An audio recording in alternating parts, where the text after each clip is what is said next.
Bienvenue mesdames et messieurs sur DBS Télévision dans les échos du monde. En Israël, le premier ministre chef du gouvernement Nicole Pachinian a annoncé ce dimanche 28 mars qu'il démissionnera de ses fonctions en avril 2021. Cette décision survient à la suite des insistantes demandes de sa démission par les populations qui lui reprochent sa gestion de la récente guerre contre l'Azerbaïdjan dans le Haut-Karabakh. En attendant la tenue des élections législatives anticipées de juin 2021, Nicole Pachinian continuera d'exercer ses fonctions par intérim jusqu'à cette date-là.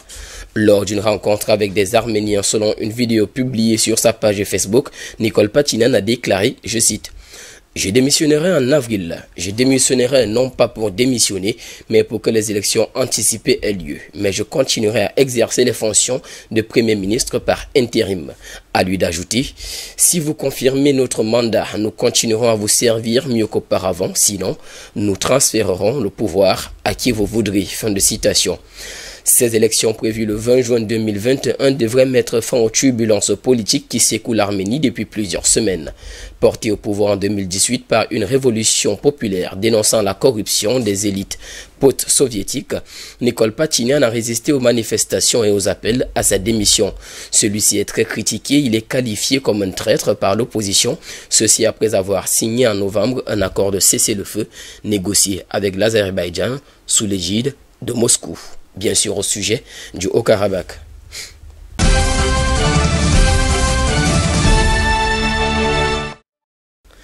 En Allemagne, une manifestation contre les restrictions liées au coronavirus a été dispersée par les forces de l'ordre ce dimanche 28 mars 2021 à Berlin. Il s'agit d'un rassemblement qui était censé marquer le premier anniversaire du mouvement Cœur d'un cœur, qui veut dire en allemand anticonformiste. Ce mouvement mixte à l'origine de plusieurs grandes manifestations anti-corona d'Angela Merkel regroupe en son sein des membres de l'extrême gauche, des adeptes des théories du complot et des détracteurs de la vaccination et même des participants de l'extrême droite.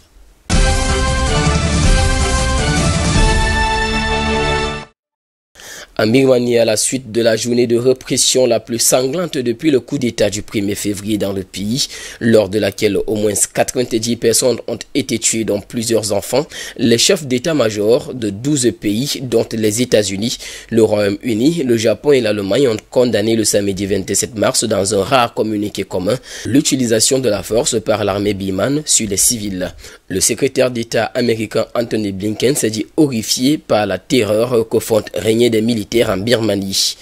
Les militants pour le rétablissement de la démocratie avaient appelé à de nouvelles manifestations samedi, jour où l'armée organise tous les ans un gigantesque défilé devant le chef de l'armée, désormais à la tête de la junte, le général Min Aung Hlaing.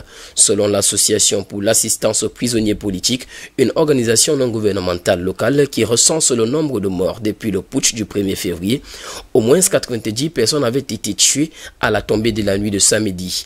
À en croire celle-ci, de nouvelles violences se portent à 423 le nombre de morts depuis ce coup d'État du 1er février évinçant du pouvoir à Aung San Suu Kyi.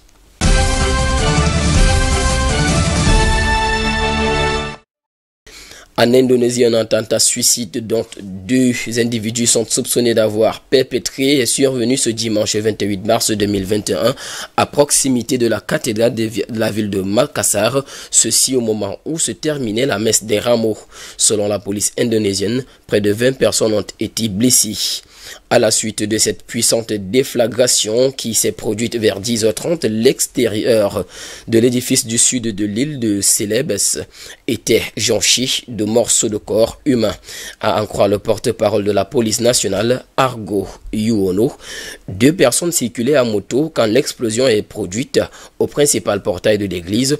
Les assaillants tentaient d'entrer dans le périmètre de l'église. La moto a été détruite et il y a des morceaux de corps, a-t-il affirmé. D'après le ministre indonésien de coordination des affaires politiques, juridiques et sécuritaires, Mahfoud MD, les 2 terroristes ont été tués dans l'attentat. À en croire la police, l'un des 2 faisait partie d'un mouvement radical qui soutient le groupe d'État islamique déjà responsable d'attaques contre des églises dans le pays et aux Philippines.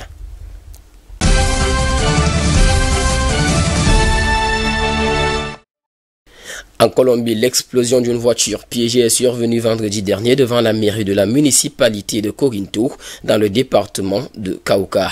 Samedi, le gouvernement a annoncé qu'environ 43 personnes ont été blessées, attribuant cette attaque à des dissidents de l'ex-guérilla des FARC.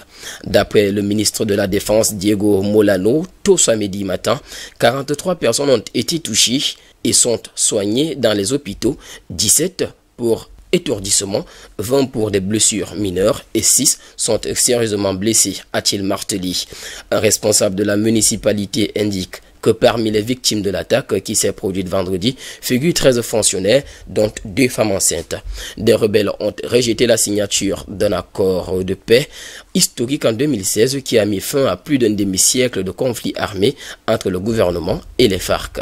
Ces dissidents, dispersés en divers groupes sans commandement unifié, représentent environ 2500 hommes qui vivent essentiellement du trafic de drogue et de l'exploitation minière illégale, selon les autorités colombiennes.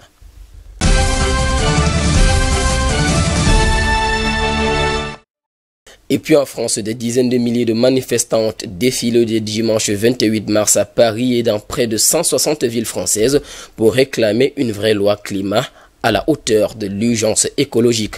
Cette manifestation, répondant à l'appel de plusieurs centaines d'organisations écologistes, survient au moment où le projet loi climat et résilience sera examiné ce lundi 29 mars 2021 à l'Assemblée nationale.